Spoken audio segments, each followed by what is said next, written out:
Sean todas y todos bienvenidos a un nuevo capítulo de Reporte Agrícola, este espacio en donde todas las semanas les contamos lo último sobre los campos chilenos, información que siempre pueden encontrar en nuestro Instagram, @reporteagrícola, y también nuestra página web, reporteagrícola.cl, que estamos todos los días actualizándola. En el capítulo de hoy conversaremos sobre inversiones en riego, cómo asegurar el incremento de la superficie regada considerando el contexto de escasez hídrica que enfrenta nuestro país. Para responder esta y otras preguntas nos acompaña justamente en el estudio Wilson Ureta, director de la Comisión Nacional de Riego, ingeniero en recursos naturales renovables y magíster también en gestión y políticas públicas de la Universidad de Chile, quien se ha dedicado a la especialización en la gestión del agua, obras hidráulicas y gestión también de desastres naturales, y que ya está acá con nosotros en el estudio. Bienvenido, Wilson, muchas gracias por venir acá a Reporte Agrícola. Muchas gracias, Ignacio, y un saludo a todas las personas que nos ven en este importante y muy también útil programa para todo el campo chileno. Exacto, bueno, muchas gracias por las palabras. Partamos, Wilson, hablando un poco en términos generales de la industria. Han ocurrido una serie de sucesos en el último tiempo. Partamos explicando cómo se encuentra ahora la industria. Bueno, recuperándose. El año 2023, sobre todo, fue un año muy duro para la agricultura de riego en el país luego de las inundaciones de junio y agosto del recién pasados. Sorprendieron a varios, digamos. Y de la superficie de riego del país, de las 900.000 hectáreas, último reporte del Censo Agropecuario, cerca de 450.000 hectáreas quedaron sin suministro de agua, y por lo cual el Estado, junto con las mismas organizaciones, con los agricultores, tuvimos que reponer el riego en cerca de 3 meses. O sea, es un trabajo arduo, imagino, para el plazo que finalmente están hablando. Y con los mecanismos que disponíamos en ese momento. Entonces tuvimos que armar una alianza. Bueno, nosotros como Estado y como Comisión Nacional de Riego hicimos los mayores esfuerzos, dado el mandato del presidente Boric, y logramos reponer el riego a comienzos del mes de octubre de 2023, y fue de tal forma que ni siquiera en el Ministerio de Agricultura, ODEPA, registró aumentos de precio de los cultivos de temporada. Se respondió bien, digamos. Nosotros nos sentimos muy tranquilos y también orgullosos en el trabajo que hicimos con los agricultores en reponer el riego.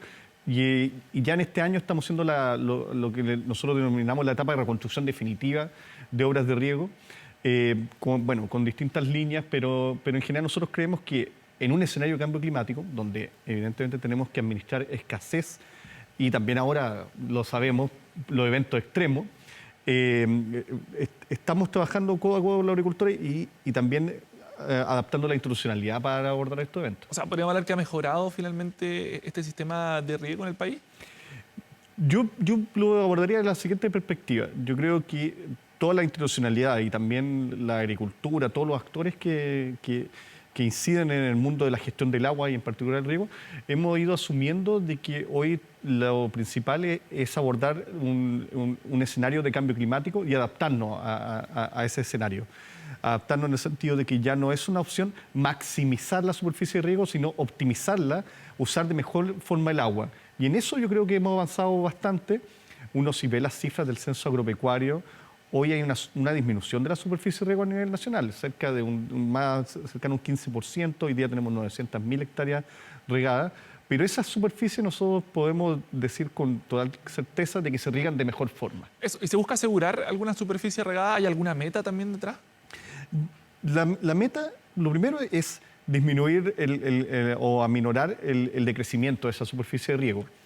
Existe de la agricultura chilena cerca de la mitad de esas 900.000 hectáreas, representan la mitad de la superficie agrícola del país, y queremos, por cierto, seguir aumentando la superficie agrícola, pero sobre todo estas 900.000 hectáreas, cerca del 40%, aún se riegan con métodos tradicionales, bastante ineficientes en el uso del agua, y nosotros ahí tenemos un foco importante en el ámbito de la eficiencia hídrica y también en el ámbito de las obras civiles, las redes de canales, las redes de embalse y de tranques, hacer más eficiente también su uso, disminuir la evaporación, disminuir las pérdidas, de manera que cada gota que tenemos en el país, tenemos zonas críticas al respecto, la podemos usar de mejor forma. De repente mejorar estos riegos quizás con técnicas más antiguas, falta muchas veces financiamiento. ¿Cómo va el tema también, por ejemplo, de los subsidios que hay también para riego y drenajes, por ejemplo?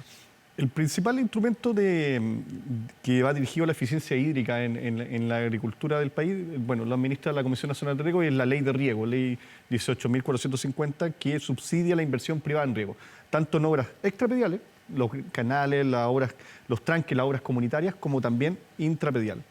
Y de ese segmento de intrapedial, que es el 40% de la inversión de la Comisión Nacional de Riego, principalmente se dirige a proyectos de tecnificación de riego, cambiar los métodos tradicionales y a métodos de tecnificación de goteo, de cinta o de aspersión, y que muchas veces también tienen ciertas trabas culturales.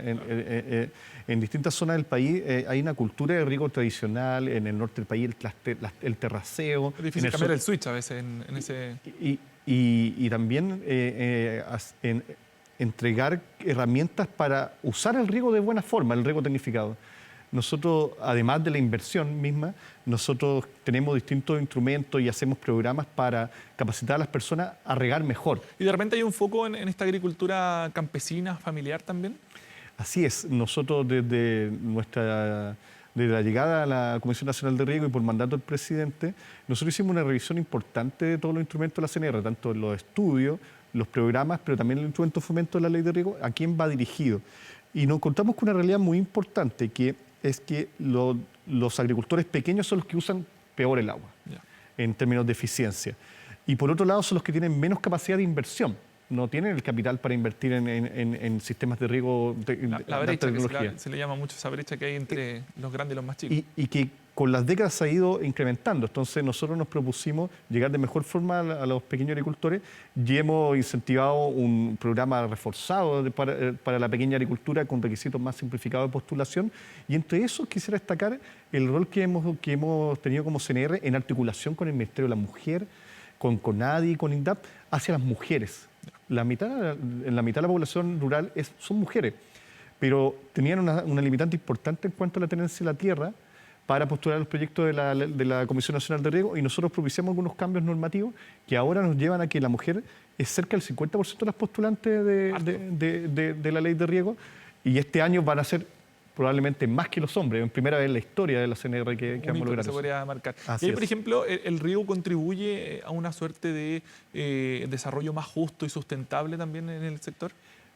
Por cierto que sí, cuando un terreno pasa de secano a riego, y también cuando están mal regados a estar bien regados, la productividad de los terrenos agrícolas puede aumentar hasta 5 veces. Entonces es un cambio importante en términos de la actividad económica que desarrollan los agricultores, y también en otro ámbito, en el ámbito de calidad de vida.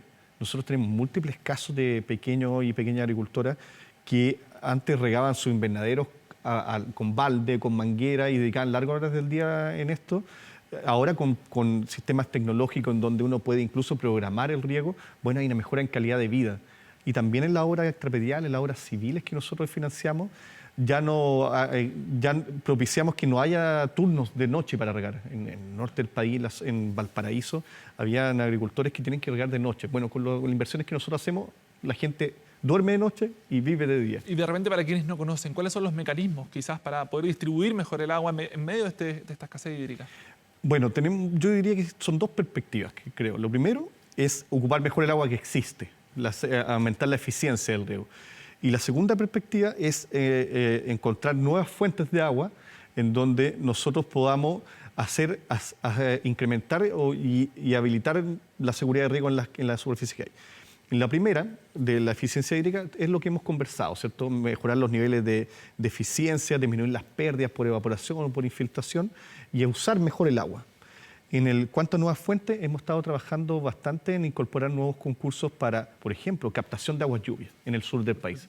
Llueve bastante y tenemos la posibilidad de implementar pequeñas plantaciones, pequeños huertos con aguas lluvias. Y el otro ámbito que hemos trabajado bastante es la reutilización de agua, aguas grises, aguas servidas. Y yo incluso incorporaría un ámbito que todavía creo que hemos desarrollado menos de lo que quisiéramos en agricultura, pero estamos trabajando bastante con el Ministerio de Obras Públicas para aumentar las posibilidades de desalación, sobre todo en las zonas costeras, incorporar nuevas fuentes. Yo creo que con esos ámbitos, además de la gran infraestructura de embalse, las redes de canales que hemos estado trabajando en el gobierno, en el marco de adaptación al cambio climático, son las vías que estamos constantemente trabajando. Y en esa implementación de toda esta tecnificación, y quizás volvemos un poco al principio, ¿la brecha es muy grande de repente para poder implementar eso? Todavía es muy grande. Los pequeños agricultores, cerca del 10% de los pequeños agricultores recién tienen riegos tecnificados. en los agricultores de mayor tamaño, cerca del 80%. Entonces tenemos una brecha importante y que aquí yo creo que es importante transmitirle a todas las personas que nos ven que cualquier acción de eficiencia hídrica o de mejor uso del agua que hagamos en la agricultura tiene enorme impacto. El 70% del agua que se consume en el país es en agricultura. Entonces, nosotros si implementamos buenas políticas, usamos mejor el agua, el impacto va a ser en todos los valles, en todas las cuencas del país, y vamos a tener también mejor suministro para el agua potable, para los otros usos productivos. Bueno, el apoyo a proyectos pequeños se han duplicado básicamente con esta nueva ley de riego. ¿Cómo va eso también? ¿Cómo va todo el apoyo que se está dando al sector? Nosotros ya habíamos duplicado antes de la nueva ley de riego los recursos a pequeña agricultura. Nosotros llegamos en el año 2022 y los recursos están cerca de los 6.000 millones de pesos a los pequeños agricultores. Nosotros en nuestro programa especial de pequeña agricultura en el primer año ya llegamos a los 12.000 millones de pesos, además de las distintas postulaciones que hacen nuestros agricultores a los concursos regulares de la ley de riego. Entonces llegamos en el 2023 cerca de los 26.000 millones de pesos, y con la nueva ley de riego que tiene un foco en la pequeña y la mediana agricultura, en las comunidades indígenas también, y en el mayor cuidado ambiental, este año esperamos sobrepasar los 30.000 millones de pesos en proyectos individuales. Esto además de todos los fondos que están en proyectos asociativos, que ahí también hay pequeños, medianos y grandes agricultores. Se habla de un posible boom de mini tranques en el secano costero. ¿Podría existir eso?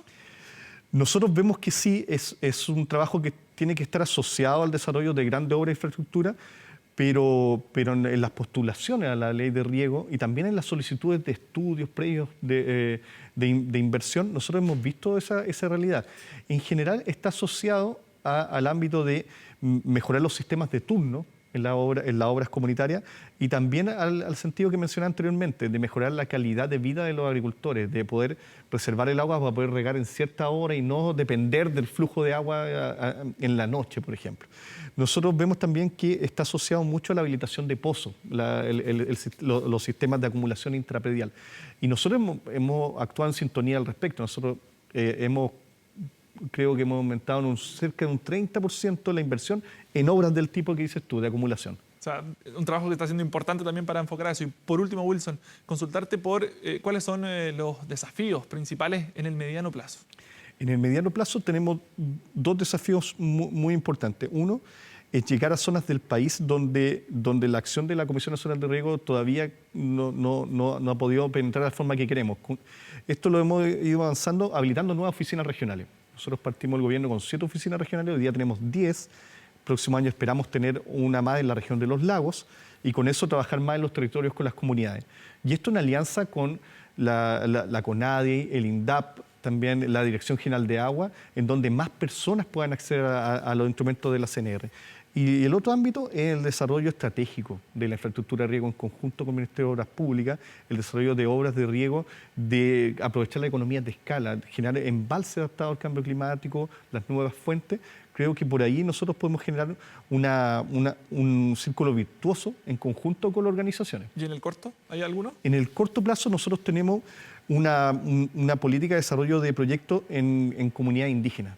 Uno de los ejemplos es que nosotros estamos trabajando en conjunto con el Plan Buen Vivir, por un lado, y en otro con la CONADI, muy en particular, en desarrollo de proyectos para comunidades indígenas en la región de Arica, Antofagasta, la Araucanía. Y el otro ámbito es seguir fortaleciendo el rol de la mujer en el campo. Las mujeres son pequeñas agricultoras, por lo cual nosotros ahí podemos lograr dos objetivos también al mismo tiempo, y además las mujeres son las que desarrollan los proyectos más rápido. Harto por hacer entonces. Muchísimas gracias, Wilson, por la entrevista acá en Reporte Agrícola. Muchas gracias. Que esté muy bien. Bueno, nosotros ahora pasamos a otro tema, producción de vinos e identificación genética de cepas. En la nota que veremos a continuación les contaremos sobre el hito alcanzado por un grupo de investigadores del Instituto de Investigaciones Agropecuarias y cómo dio impulso a la exportación del sector vitivinícola chileno. Chile es actualmente el mayor productor de vinos de Latinoamérica, y aunque el Cabernet Sauvignon es la cepa más extendida en el país, la caracterización genética de la cepa Carmener realizada en el Laboratorio de Biotecnología de INIA La Platina logró reconvertir las miles de hectáreas plantadas en el país y potenciar el sector. La aparición de Carmener como cepa emblemática para Chile Es muy notable porque es una cepa que en Francia prácticamente había desaparecido. Chile siempre se había identificado principalmente con Cabernet Sauvignon, cosa que sigue siendo. Cabernet sigue siendo nuestra primera cepa tinta, muy importante. Pero luego, claro, Cabernet es una cepa del mundo. Entonces Carmener pasaba a ser una cepa que nos identificaba porque es el único lugar donde había aparecido y en cantidades importantes. Este descubrimiento genético ha ayudado entonces a que Chile se consolide como un exitoso productor y exportador de la cepa, pues la secuenciación de ADN permite asegurarse de que las uvas plantadas sean las que se pretenden cultivar, evitando así la mezcla o sustitución accidental de variedades. Todos estos descubrimientos van aportando a esta maquinaria productiva que en el caso del vino en particular tiene un asiento importante en el prestigio, en el conocimiento de sus gentes, de sus productores. Al comprender mejor la genética de las uvas y sus interacciones con el entorno, los viticultores pueden tomar medidas más efectivas para enfrentar los desafíos que plantea el clima cambiante y asegurar la sostenibilidad a largo plazo de la producción vinícola. No hablo de redescubrimiento, es la invención de un concepto, el concepto Carmener. Y es un concepto, por lo tanto es una invención que hicimos en Chile. Chile no tenía nada, no tenía una variedad que lo identificara. Por lo tanto, ahí había una falencia. Y encontrar esta variedad de casualidad en Chile fue una oportunidad. En un país que de norte a sur tiene miles de kilómetros de vitivinicultura, recientemente se incorporaron 51 nuevas variedades de vid y las nuevas denominaciones de origen Rapa Nui y Chiloé. Esto mejoraría la comercialización de los vinos obtenidos en esas zonas y enriquecería la oferta a través del cultivo de las cepas que más se adapten a las zonas de producción. SQM Yodo Nutrición Vegetal lleva más de 50 años innovando y desarrollando soluciones esenciales que son usadas como insumos en las industrias de la salud, alimentación, tecnología y las energías limpias que mueven al mundo, aportando a la sostenibilidad. SQM Yodo Nutrición Vegetal, soluciones para el desarrollo humano.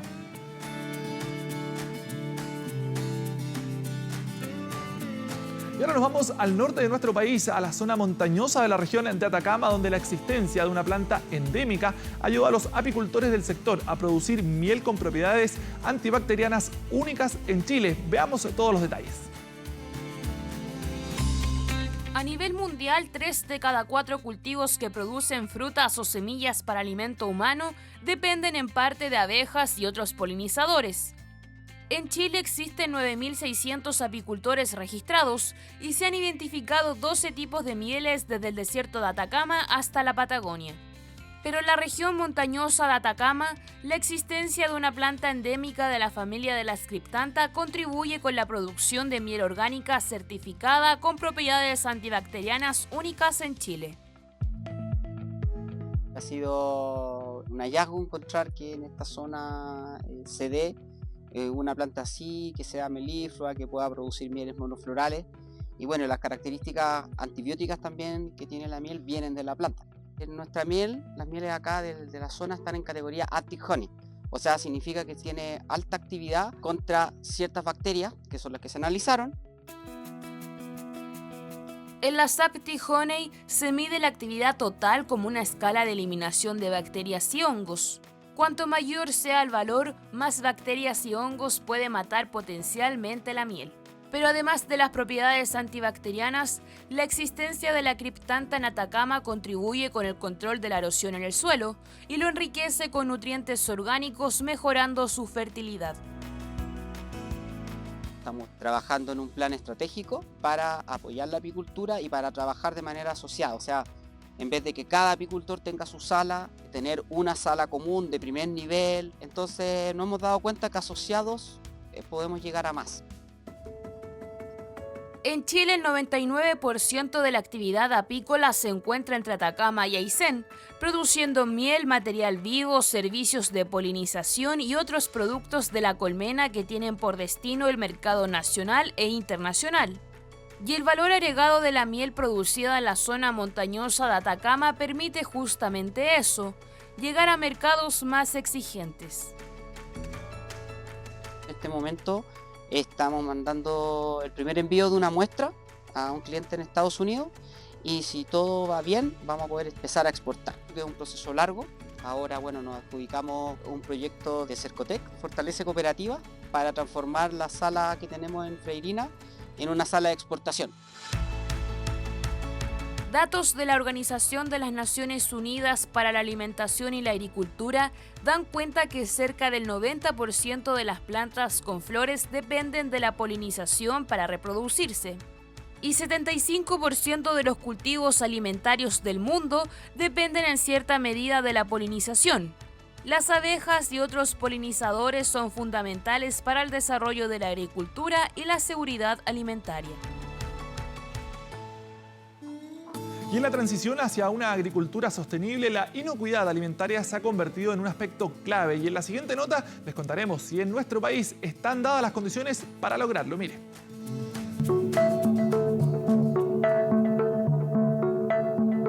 La inocuidad alimentaria garantiza seguridad desde la producción, cosecha, procesamiento, almacenamiento, distribución y preparación de los alimentos.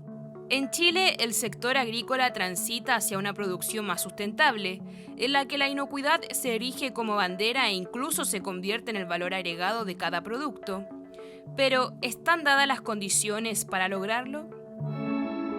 Un camino que quizás nos tome 20 años, pero esa es nuestra transición y eso es lo que estamos tratando de hacer en este momento.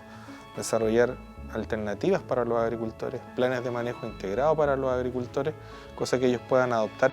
Una vez que se llega a todo ese conocimiento del manejo integrado, pasamos al manejo orgánico. Y después que pasamos al manejo orgánico, llegamos al manejo agroecológico. Para lograr el manejo agroecológico, es necesario adoptar el uso racional de moléculas químicas a través de un programa de manejo integrado en conjunto con soluciones naturales. Hay gente que tiende a pensar que si viene una molécula química es algo que es malo, es dañino. El uso indiscriminado de esta molécula, el uso sin entender cuándo ocuparla, es lo que genera el daño de esta molécula. Entonces, muchas veces cuando entra una plaga, uno puede, es como las vacunas, entra la plaga o la enfermedad, uno puede aplicar esta molécula química, bajar la población y mantener perfectamente el resto del periodo de tiempo el cultivo ocupando estas alternativas biológicas como los bioplaguicidas para el control residual de las plagas y bioestimulantes, por ejemplo, para que hacer una mejor absorción de los nutrientes utilizando menos fertilizantes. Para lograr alimentos inocuos, así como los bioplaguicidas controlan plagas y enfermedades, los bioestimulantes ayudan a fijar nitrógeno, solubilizar fósforo, potasio y generar hormonas para mayor crecimiento de las raíces, ayudando a la absorción de agua. La inocuidad de los alimentos conducirá a un mayor rendimiento de los cultivos y a la reducción de costos de producción. Entonces, disminuimos los fertilizantes de base química, ¿ya? Los bajamos, hacemos que estos microorganismos fijen o solubilicen lo que ya está en el suelo presente, entonces ya la gente, el agricultor, no tiene que gastar tanto dinero en fertilizar y a la vez todo esto que está retenido en el suelo pasa a la planta y genera mayor producción, mayor rendimiento, mayor cantidad de kilos de tomate por invernadero, por ejemplo. Esa es la razón final. Lo que necesita el agricultor es un menor costo, un producto más inocuo, con mayor rendimiento. Bueno, y ahora les presentaremos algunos de los hechos registrados durante esta semana en el campo chileno. Comenzamos con el primer banco comunitario de producción, oferta y conservación de semillas tradicionales de Chile, que abrirá sus puertas al público general. Instalado en Ñuble, este centro permitirá a los agricultores obtener semillas de variedades tradicionales en las cantidades que necesite y cumpliendo con criterios de calidad, como por ejemplo germinación sobre 95%, trazabilidad varietal y pureza física, pues hasta ahora eso solo era posible mediante autoproducción o transacciones en ferias locales. Y siendo Brasil el principal mercado de exportación de vinos chilenos, se anunció la implementación de la certificación electrónica de vinos para agilizar y asegurar el proceso de exportación, reduciendo así de 10 días a 30 minutos el trámite por cada botella de vino que entra a Brasil. La medida también representa una reducción en los costos de exportación. Para que nos hagamos una idea, en el año 2023 el SAC visó más de 51.000 documentos de exportación de vinos y 30% de ellos correspondían a Brasil. Y en la misma línea de certificaciones, representantes del Servicio Agrícola y Ganadero se reunieron con empresas exportadoras de arándanos en la región del Biobío para dar a conocer el procedimiento alternativo para certificar productos de exportación. Mediante una inspección en línea, el organismo certificará el cumplimiento de las condiciones fitosanitarias del fruto durante el proceso de embalaje y no posterior a eso, lo que garantizará su almacenamiento en frío previo al despacho hacia el extranjero.